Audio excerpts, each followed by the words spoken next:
Hello everyone, and welcome back to another car review on my lunch break. I hope my boss doesn't notice that I'm missing for this long. We'll see.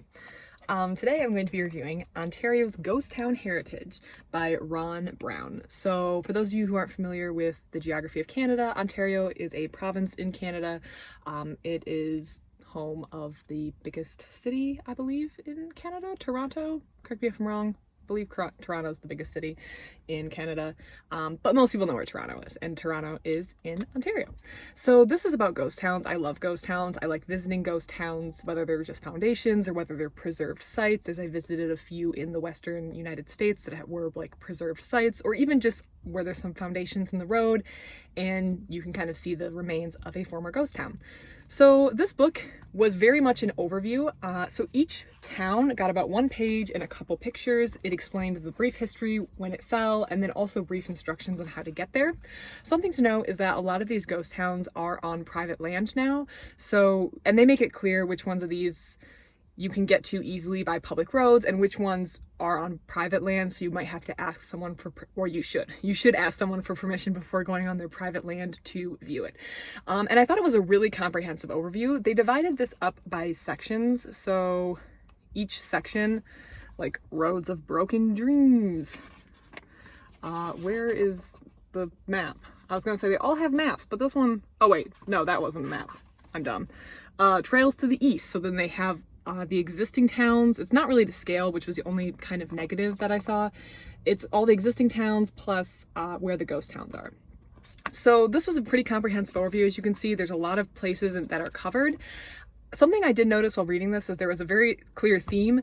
A town is created because there's a resource or because it has access to a waterway or an easy transportation path, so it can offer services to travelers, or it's a great way to move resources out of an area or into an area, or it has the resource like mining or lumber. And usually when these ghost towns die, things either catch on fire, which things catch on fire in about every other book. The mill burns, the mill burns, the mill burns, the town burns down, the mill burns. Well, there's no more town then if they don't choose to rebuild. Or the alternative is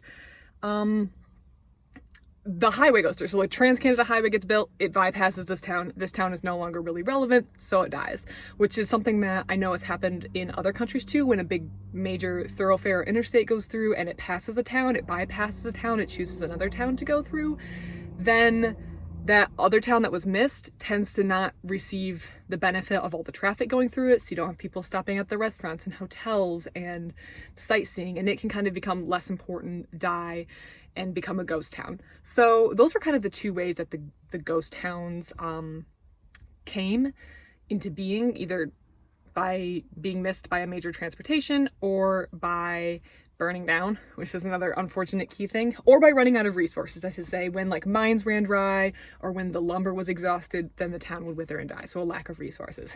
There were a lot of little interesting tidbits that I kind of marked throughout here. I should add that this book is a very good jumping off point. I think Ron Brown did a great job of consolidating the history of a town to one page, but definitely a lot of these you could read a lot more about. So I feel like it gives you enough information to start looking for other information about the town or the area that you'd be interested in learning more about. So a couple of the fun tidbits that I ran across in this, there's a ghost town called Cheddar. Well, Cheddar, England was famous for its cheese. Cheddar, Ontario became mildly famous for its uranium. Did not know Cheddar, Ontario existed, so that was pretty fun. The next one, I think it's here. Oh yeah, Mowat. There's a little bit of true crime going on. A famous Canadian painter, I guess, died here, and there's controversy of whether it was a foul play death or not. Well, I don't know how much controversy there is. The book kind of implied there was mild controversy, but he probably just drowned. And his paintings were actually super cool. Let me figure out his name.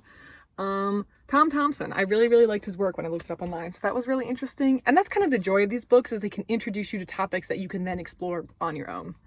The third one is just this town, Benny, and when they needed a jail, they converted a cattle car that served as the local lockup. So again, just another little fun fact from Ontario.